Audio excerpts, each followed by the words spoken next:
আমরা ফেব্রুয়ারিতে এই নির্বাচন চাই। কোন ব্যক্তির জন্য যাতে, কোন দলের জন্য যাতে নির্বাচন পেছানোর ষড়যন্ত্র করা না হয়।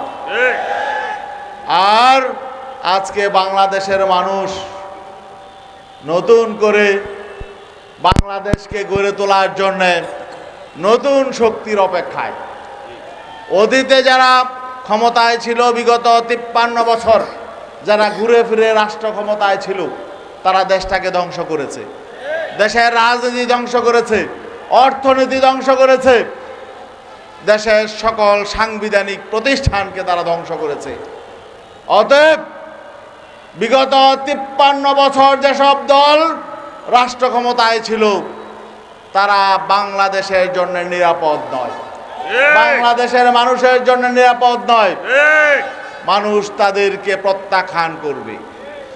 নতুন শক্তি হিসাবে মানুষ ইসলামের পক্ষের শক্তি, এবং নতুনভাবে আমরা যে আন্দোলন গড়ে তুলছি, 8টি রাজনৈতিক দল, ইসলামী এবং দেশপ্রেমিক শক্তি, এই শক্তির পেছনে মানুষ ঐক্যবদ্ধ হয়েছে। আপনারা দেখেছেন 7টি বিভাগীয় সমাবেশ, মহাসমাবেশ আমাদের হয়েছে, সেখানে গণজোয়ার তৈরি হয়েছে। মানুষ এখন অপেক্ষায় আছে সুষ্ঠু নিরপেক্ষ নির্বাচন হলে এই ইসলামপন্থী এই 8 দলের ক্যান্ডিডেট যেখানেই থাকবে, মানুষ তাদেরকে ভোট দেবে। নারায়ণগঞ্জ 4 এবং নারায়ণগঞ্জ 5, আমাদের এখানে ক্যান্ডিডেট 2 জন আছেন। একজন হলেন বিশিষ্ট আলেমে দ্বীন মুফতি ইসমাইল হোসেন সিরাজি, আর একজন নারায়ণগঞ্জ মহানগরের সিটি কর্পোরেশনে যিনি আলোচিত ক্যান্ডিডেট ছিলেন, আমাদের মুফতি মাসুম বিল্লাহ। আমরা আশাবাদী নারায়ণগঞ্জের মানুষ ইসলামের পক্ষে, ইসলামী আন্দোলনের পক্ষে, এবং 24 জুলাই আন্দোলনে আমরা নারায়ণগঞ্জে যে ভূমিকা পালন করেছিলাম, আন্দোলন পরবর্তী মানুষের জানমালের নিরাপত্তা প্রদানে ইসলামী আন্দোলন যে ভূমিকা পালন করেছিল, আমাদের বিশ্বাস ইসলামী আন্দোলনের প্রার্থীদেরকে নারায়ণগঞ্জবাসী হাত পাখা প্রতীকে ভোট দিয়ে বিপুলভাবে নির্বাচিত করবে ইনশাআল্লাহ। আর একটা বিষয়, অনেকেই বিভিন্নভাবে তারা দেখেছে জনসমর্থন তাদের পক্ষে নাই, এই জন্য যেন তেনভাবে একটি নির্বাচন করে আগের বিগত দিনের পদ্ধতি অনুযায়ী তারা ভোট ডাকাতি, কেন্দ্র দখল এবং বিভিন্ন রকম ভয়ভীতি দেখিয়ে মানুষকে সন্ত্রস্ত করে তারা সহজে বিজয় অর্জন করার চেষ্টা করবে। অতীতে যেসব নির্বাচন হয়েছে, এরকম তামাশার নির্বাচন ভুলে যান, এবং পেশি শক্তি, কালো টাকার যে ব্যবহার অতীতে হয়েছে, এই জন্যই দেশটা ধ্বংসের পথে গেছে। অভ্যুত্থান হয়েছে, ছাত্ররা, শ্রমিকরা, মেহনতি মানুষ রক্ত দিয়েছে। আমরা সেই অতীতে ফিরে যেতে চাই না। আমরা একটি সুষ্ঠু নিরপেক্ষ নির্বাচন চাই, এবং সকলে মিলে জনগণ যাকে ভোট দিবে সেই সরকারে যাবে, সেই ক্ষমতায় যাবে। আমরা ঐক্যবদ্ধভাবে দেশটাকে এগিয়ে নিয়ে যাব ইনশাআল্লাহ। আমরা যদি ক্ষমতায় আসি, তাহলে আমরা মানুষের জন্য নিরাপত্তা নিশ্চিত করব। আমরা মানুষের জানমালের নিরাপত্তা নিশ্চিতের পাশাপাশি মানুষের জীবন মানের উন্নয়ন ঘটাবো ইনশাআল্লাহ। ইসলামের সুমহান আদর্শের আলোকে আমরা সমাজ এবং রাষ্ট্রকে বিনির্মাণ করব ইনশাআল্লাহ।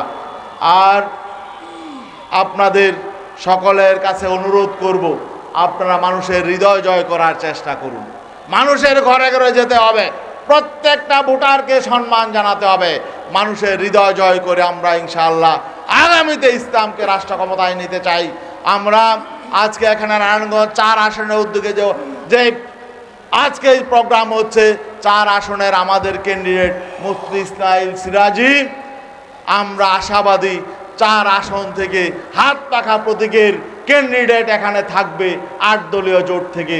আমরা 8 দলীয় অ্যালায়েন্সের পক্ষ থেকে আমরা আশা করব নারায়ণগঞ্জের যে 5টা আসন, এই 5টা আসনে আমাদের ইনশাআল্লাহ 5 আসনের ক্যান্ডিডেট বিজয় অর্জন করবে।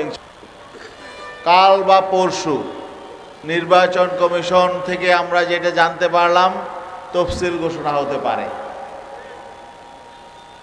কিন্তু আমাদের সর্বশেষ তথ্য আমরা যতটুকু জানি যে এখন বাংলাদেশে যারা সবচেয়ে বড় রাজনৈতিক দল হিসাবে নিজেদেরকে দাবি করে, যারা অলরেডি ক্ষমতায় যাওয়ার প্রস্তুতি নিচ্ছে, তাদের যে প্রধানমন্ত্রী ক্যান্ডিডেট, তিনি শুনলাম এখনো পর্যন্ত ভোটার হয় নাই।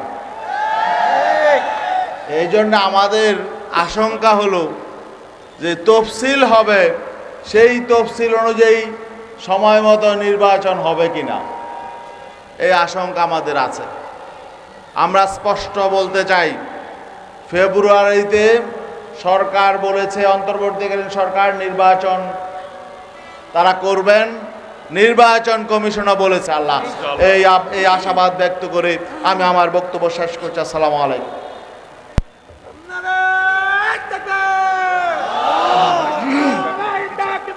সংগ্রামী তৌহিদি জনতা, ইনসাফ ভিত্তিক কল্যাণ রাষ্ট্র প্রতিষ্ঠা ও বৈষম্যমুক্ত নতুন বাংলাদেশ বিনির্মাণে ভোট দিন হাত পাখায়, এই প্রতিপাদ্যকে সামনে রেখে ইসলামী আন্দোলন বাংলাদেশ নারায়ণগঞ্জ ৪ ফতুল্লাহ সদর আসন নির্বাচন পরিচালনা কমিটির উদ্যোগে আয়োজিত নির্বাচনী জনসভার প্রধান অতিথির গুরুত্বপূর্ণ বক্তব্য রাখবেন ইসলামী আন্দোলন বাংলাদেশের সিনিয়র নায়েবে আমির